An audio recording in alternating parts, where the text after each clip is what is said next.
7월 26일 살아계신 하나님 말씀 예레미야가 3장 17절부터 33절 말씀으로 이러면 안 되는데 라는 제의 말씀 드립니다. 하나님, 제게 무엇을 더 바라십니까? 학교가 끝나면 친구들과 철봉과 평행봉과 별링에 매달려가지고 놀다가 해가 기울어가면 정문을 나와서 친구들과 각기 갈라집니다. 기차를 타러 가는 친구도 있고 버스를 타러 가기도 하고 저는 걸어가기 위해서 방향을 달리해서 달리듯 걸어갑니다. 1시간 40-50분 정도를 종아리에 쥐가 날 정도로 그렇게 뛰듯이 걸어야 집에 가기 때문이죠. 어서 가서 보리쌀에 수수라도 섞어서 삶아 먹어야 하기 때문이죠. 낭떠러지 위에 초가집 단칸방에 도착하면 수쌀에 썰어놓은 곰 넣고서 밥을 해가지고 누님 거 조금 남겨놓고 김치에 배를 채우고 나면 자주 섞인 눈물이 납니다. 이게 도대체 사람 사는 건가? 그래도 그러고 나면 이제 어제 빌려온 책을 들고 앉아 읽으면서 마음의 위로를 받습니다. 어떤 때는 먹을 게 없어서 하루 이틀 굶으면 눈이 뒤집힐 것 같습니다. 힘이 없어서 학교도 못 갑니다. 토요일인데 백마장사하는 친구가 야 오늘 미군 부대에서 꿀꿀이죽 나오는 날인데 우리 집에 점심 먹으러 가자. 그래서 그 친구를 따라가면 담배꽁초도 있고 병뚜껑 같은 것도 나와. 그걸 다 골라내고 꿀꿀이죽 한 그릇을 배불리 먹고 산을 넘고 들판을 건너서 3시간 정도를 걸어서 인천에 있는 집으로 돌아옵니다. 어떤 땐 친구들과 중국집에 가서 각자 돈을 내기로 하고 짜장면 곱빼기를 먹고 나면 버스비도 없는데 밥값이 있을 리가 없으니 화장실 갔다 온다라고 그대로 뺑소니를 칩니다. 어려서는 3분의 100분임 댁을 전전하면서 중학교 중간까지 다니다가 중3부터는 누님과 자취를 하게 되고 어려서부터 몸이 약해서 온갖 병에 시달리고 간에 부종이 있고 신장과 담 결석이 있고 위장병에 폐병에 관절염에 신장 백탁에 온몸에 병이 들지 않는 곳이 없었습니다. 30대 후반까지 그렇게 가난과 온갖 병에 시달리라고 정신없이 지나갔습니다. 10수년이 지났을 때 30대 중반이 넘어서 어느 날 주님께서 내가 너를 부르기 위해서 그러셨다라고 그렇게 말씀하시더군요.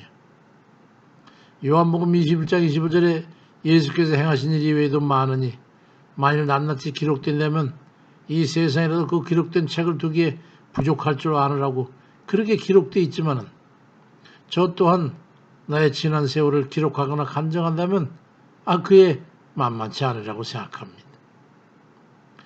예레미야가 3장 28절에 혼자 앉아서 잠잠할 것은 주께서 그것을 그에게 메우셨습니다.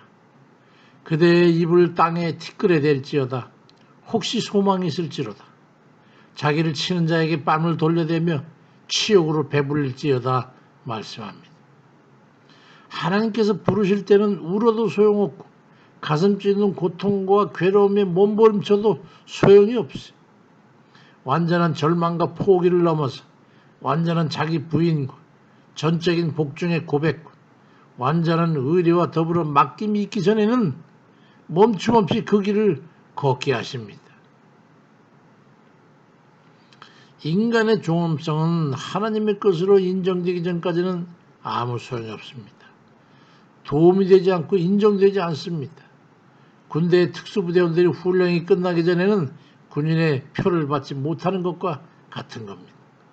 예레미야가 3장 31절에 이는 주께서 영원토록 버리지 아니하실 것이며 그가 비록 근심하게 하시나 그의 풍부한 인자하심에 따라 긍휼히 여기실 것입니다.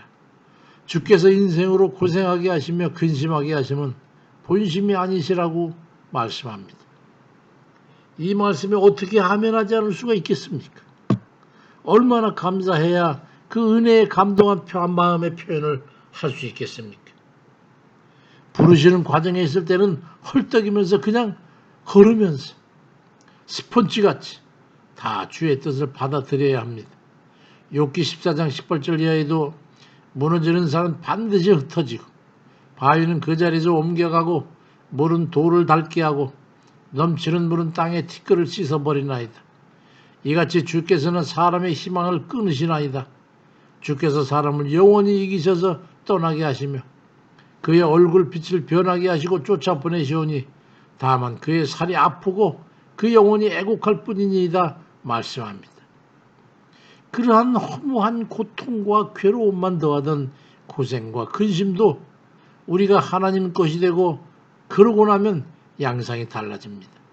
하나님께서 우리 아버지가 되시고 나면 아버지같이 우리를 챙기시기 때문에 예레미야 3장 49절에 내 눈에 흐르는 눈물이 그치지 아니하고 쉬지 아니하며 여호와께서 하늘에서 살피시고 돌아보실 때까지니라 말씀합니다. 그리고 나야 시편 51편 10절의 말씀처럼 하나님이 구하시는 제사는 상한 심령이라 하나님이 상하고 통회하는 마음을 주께서 멸시치 아니하시리이다 그리 말씀합니다. 순종을 결심하고 말씀에 의지하시기 바랍니다. 내 뜻과 마음의 추구를 이제 다 버렸으니 하나님 뜻대로 이루시옵소서. 그러고 나니 자신이 행할 지침이 되는 하나님 뜻이 궁금해지고 무엇이든 깨달아지는 것을 쫓아서 그제서부터 걸음을 옮기게 되는 것이죠. 전 같으면 다르게 걷고 싶었던 그 길일지라도 이제는 아닙니다. 거부합니다. 아버지께서 허락하시지 않거나 기뻐하지 않으시는 길은 내가 갈 수 없고 아무리 마음에 원함이 있을지라도 그 길을 나설 수는 없는 것입니다. 나는 이제 하나님 것이니까 아버지께서 기뻐하실 일만 할 수밖에 없는 겁니다. 세월이 가면서 진부해지는 그런 때가 또 있지요. 그럴지라도 편안에 안주하고 싶을 때라도 이러면 안 되는데 하는 그런 자각각성을 가지고 얼른 제자리로 가서 바로 서야 합니다. 이러면 안 되는데 하는 그 기간이 길어지지 않도록 항상 겸비해서 나태의 자리에서 다시 순종과 감사의 마음으로 띠뛰고 저 높은 걸 향해서 올라가고 또 올라가야 합니다. 그것이 우리의 운명입니다. 선한 날 하나님의 뜻을 따른 운명입니다. 저 뒤쫓아오는 저 악한 것이 가까이 다가오고 있기 때문이지요. 그리하면서 쓰디쓴 날들의 그 달디단 열매를 따며 감사와 기쁨이 있는 그 삶을 살아가는 그런 이들 다 되시길 주의 이름으로 축원드립니다. 아멘입니다.